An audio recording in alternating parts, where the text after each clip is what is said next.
What's up, YouTube? If you're wondering why the quality of this video isn't as good as my normal ones and why I'm laying in the bed, it's pretty much just because I'm sick.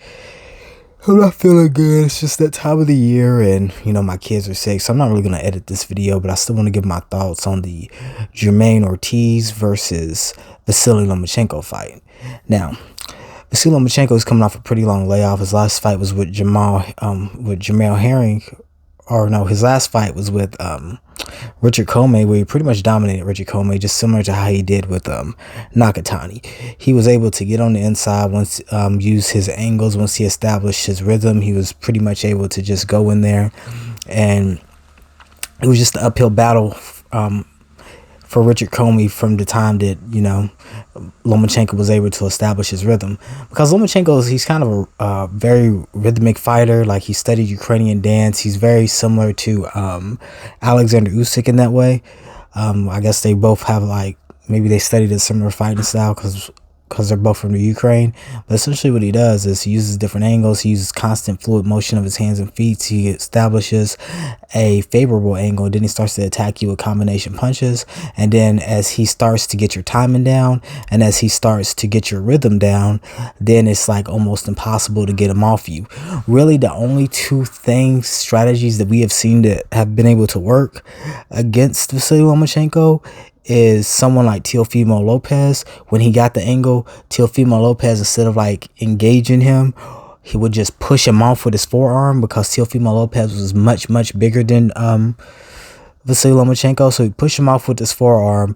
He would be a little bit off balance, and then why Lomachenko was off balance, he would basically throw a pretty hard shot to the body, because we know Teofimo Lopez has some serious destructive power.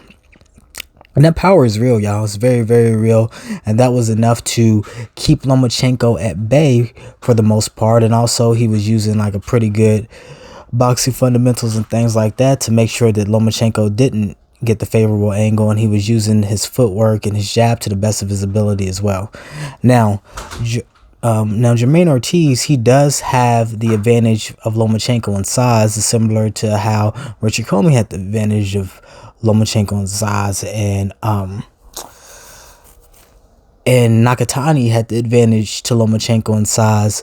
But unlike Richard Comey and Nakatani, the reason why I think Jamaine Ortiz is going to give Vasyl Lomachenko a better fight is just because Jamaine Ortiz is more athletic than those guys.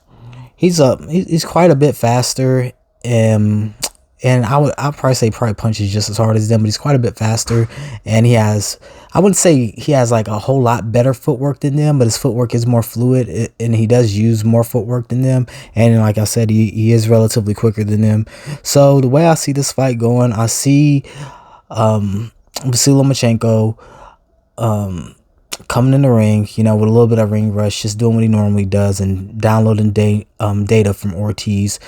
I see Ortiz coming in there and trying to maybe fight tall in the beginning. And Lomachenko using this constant hand movement, the constant feints and stuff to just be able to confuse Ortiz and start to work his way on the inside. Once he is on the inside and he finds his rhythm, I fully expect him to start beating on Ortiz.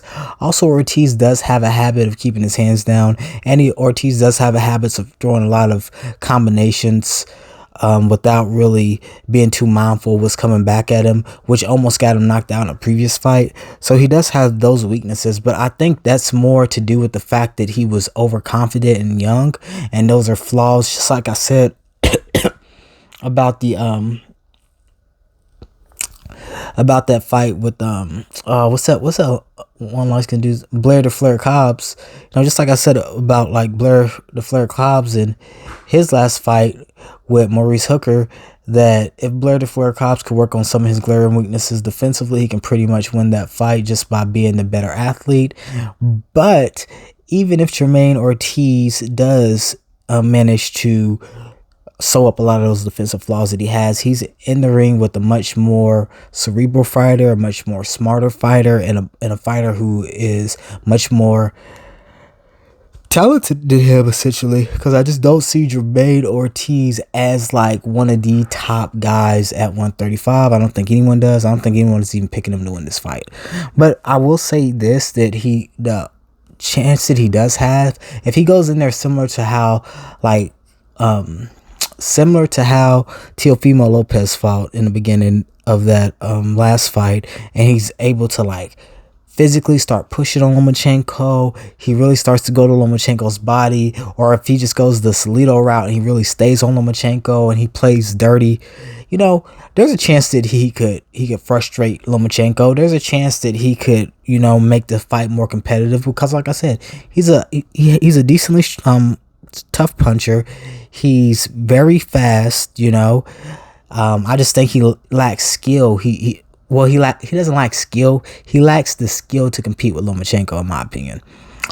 But if Lomachenko's rusty, or if, you know, who knows what Lomachenko's hair space is at, because I couldn't even imagine going through the things that he's going through, because I live here in the United States, so I've really never even thought about what it would be like if there was an actual war in my country where it threatened, you know, my friends and my family. I don't know what that type of worry is like, but you saw that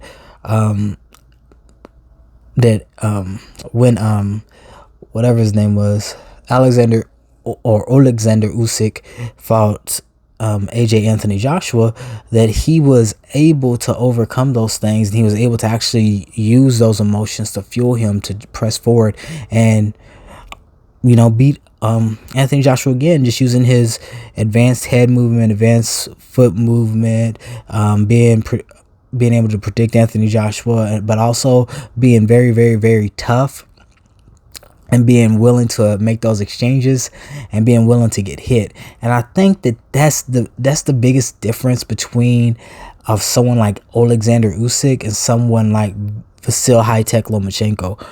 Alexander Usyk is also getting in there with guys much bigger than him, like Anthony Joshua, but I think unlike Vasyl Lomachenko, Alexander Usyk is less afraid of getting hit. Alexander Usyk will fight his way into a favorable position, even if it costs him getting hit with some big shots. He's willing to do it. He's willing to make those exchanges.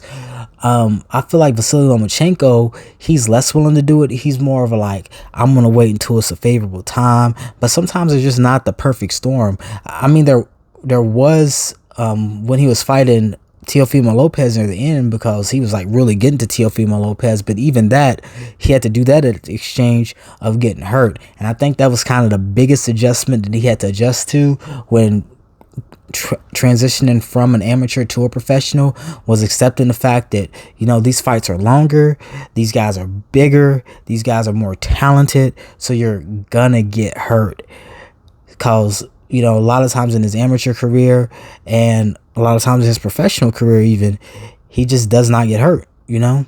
So I think if Jamaine Ortiz can go in there with the intention of hurting him, if I was in Jamaine Ortiz's corner, I'd tell him the same thing that I would have told Anthony Joshua if I was in his corner. I would be like, by the midpoint of this fight, I want you to either lost the point or be in a position to lose a point, because you're not going to be able to outbox this guy. You're going to have to do kind of similar to how Tyson Fury did to Deontay Wilder and leaned on him and be very physical with them, or similar to how, you know, Lennox Lewis did to everybody once he got in the Kronk gym as well. You know, you're just going to have to like lean on them, you know, maybe throw some low blows. I'm not advocating turning the man's nuts into a speed bag and just like hitting them, but, you know, hitting the hips to try to like stop all that movement. Maybe hitting the shoulders, because Canelo does that too. He when he fights guys with a lot of movement, he targets the shoulders, he targets the hips, you know, to try to get them to take their guard down. But unlike Canelo, Jamaine Ortiz doesn't have the same type of defensive responsibility. He doesn't have the same footwork. He doesn't have the same head movement. He doesn't have the same power. He's a very good fighter when it comes to his athleticism, and he's a very decent fighter in a lot of different categories, but he's just not really exceptional, or he's not really like A tier or like A+ tier in any one category. He doesn't have punching power like Teofimo Lopez or Gervonta Davis. He doesn't have the footwork and the fundamentals and defense of a Devin, Haney, and Shakur Stevenson.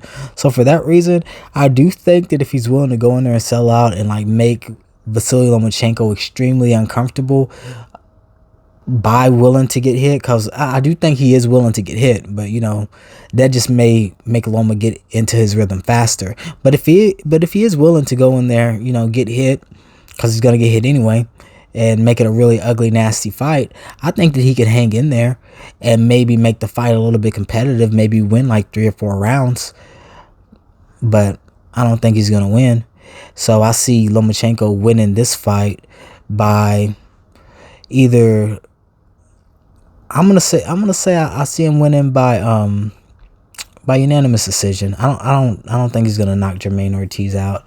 He can, because you know Jamaine Ortiz has been on the verge of being knocked out before, so I'm pretty confident that he can. I just think that Ortiz is big enough and athletic enough and strong enough to survive, you know, to survive. And if he makes the fight ugly, I think that he can win some rounds. But that's all I really got to say about that. Sorry this video is so long and boring, and I didn't put any memes or anything in it. But, you know, it is what it is. I'm sick and I'm tired. So that's all I got to say about that. I'm just going to go ahead and upload this, and I'm out.